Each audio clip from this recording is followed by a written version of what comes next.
Welcome to doctor Michael's music therapy channel. இன்றைய பதிவில் நம்ம மியூசிக் தெரப்பியை பற்றி பார்க்கலாம்.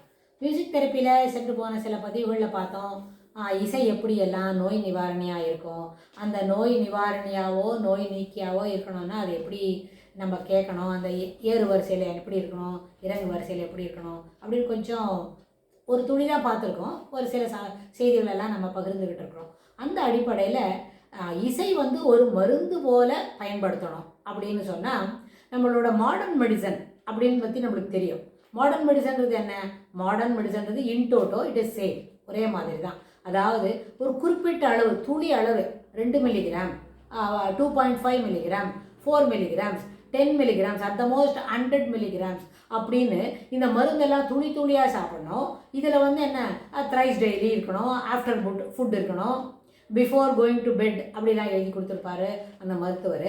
அதுபோல் கொஞ்சமான அளவுக்கு துளி துளியாக அந்த மருந்தை கொடுத்து அதுக்கப்புறம் என்ன பண்ணுறோம், நம்மளுக்கு இருக்கிற சுகவீனத்துலேருந்து நம்மளை அது மேலே கூட்டிகிட்டு வருது. அது வலி நிவாரணியாக இருந்தாலும், நோய் நீக்கியாக இருந்தாலும், இல்லை என்ஹான்ஸ்மெண்ட் பண்ணுற எனர்ஜி லெவல் கொடுக்குற மருந்தாக இருந்தாலும் அந்த மாதிரி ஒரு குறிப்பிட்ட அளவுக்கு தான் நம்ம சாப்பிட்ணும்னு ஒரு கான்செப்டு மாடர்ன் மெடிசனில் உண்டு.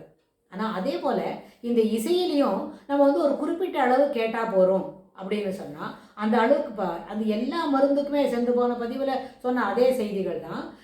மருந்துன்னு சாப்பிட்டா அது ஜெரிமானம் ஆகிட்டு, இல்லை இன்ட்ராவெனஸில் வைனில் போய் சரியாக்கிட்டு, இல்லைன்னா இன்ட்ரா மஸ்குலரில் போய் அது பிளட்டோடு கலந்துன்னு சொன்னால் அதுக்கு அப்புறத்துக்காக தான், அதன் பின்னர் தான் அதுலேருந்து வரக்கூடிய ரிசல்ட்டு, அதில் என்ன முடிவு கிடைக்குது அப்படின்னு நம்மளுக்கு அது தெரிய வரும். ஆனால் இசைன்றது அப்படி இல்லை, அது ஒரு டைரக்ட் எக்ஸ்பீரியன்ஸ். அப்படின்றதுனால ஒரு குறிப்பிட்ட அளவு இத்தனை நிமிஷம் கேட்டால் போகிறோம், இந்த சேச்சுரேஷன் பாயிண்ட்டுக்கு மேலே இசையை நம்மளை கொடுத்துட்டா போகிறோம் அப்படின்னு சொன்னால், அது மாதிரி இசையை கொடுக்கறது it is through the listening, hearing.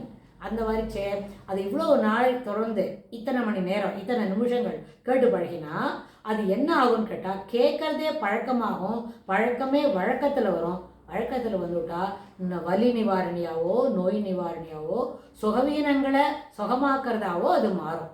இதில் ஒரு பெரிய சிறப்பு என்னன்னு கேட்டால், தொடர்ந்து கேட்கும்போது இதுக்கு சைடு எஃபெக்ட்ஸ் ஒன்றும் கிடையாது.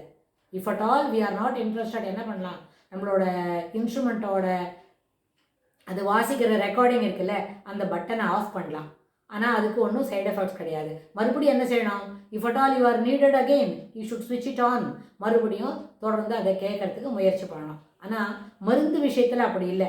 ஒரு குறிப்பிட்ட டோசேஜ் நான் எழுதி கொடுக்கறதுக்கு மேலே நம்ம சாப்பிட்டா it may likely to get into என்ன ஆகும், அது சரியான விளைவுகளை தராமல் பக்க விளைவுகள், பின் விளைவுகள்லாம் தரத்துக்கு வாய்ப்பு உண்டு, நிறைய வாய்ப்பு இருக்குது.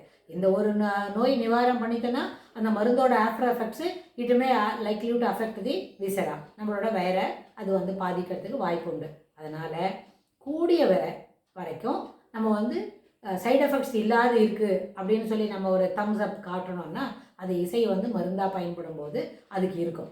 அந்த தொடர்ந்து அதுபோல் இசை மருந்து பக்க விளைவுகள் இல்லாமல் நம்ம கேட்கும்போது கேட்குறதே சரியான ஒரு பயனை நம்மளுக்கு தரதுன்னு சொன்னால், அது நம்மளுக்கு மருந்தோட காம்பனன்ட்ஸ் தெரியாத சாப்பிட்ற எப்படி பலன் அடிக்குமோ அதுபோல் இசையினோட குணாதிசயங்கள் நம்மளுக்கு தெரியலன்னா கூட அது வாசித்திருக்கிற முறைமையை வச்சு அது நம்மளுக்கு எந்த விதமான பக்க விளைவுகளும் இல்லாமல் சிறப்பான பலனை தரும். இது பக்க விளைவுகள் இல்லைன்றது ஒரு பெரிய ப்ளஸ் பாயிண்ட்டே இசை தெரப்பிக்கு ஒரு என்ன இருக்கும், கிரீடம் வச்சது போல் நம்ம உயர்வாக சொல்லிக்கிறதுக்கு வாய்ப்பு உண்டு. இசை இன்னும் என்னெல்லாம் செய்யும் நம்மளுக்குன்றதை தொடர்ந்து வரப்போகிற பதிவுகளில் பார்க்கலாம். தேங்க்ஸ் ஃபார் வாட்சிங். கரெக்டாக 5 minutes.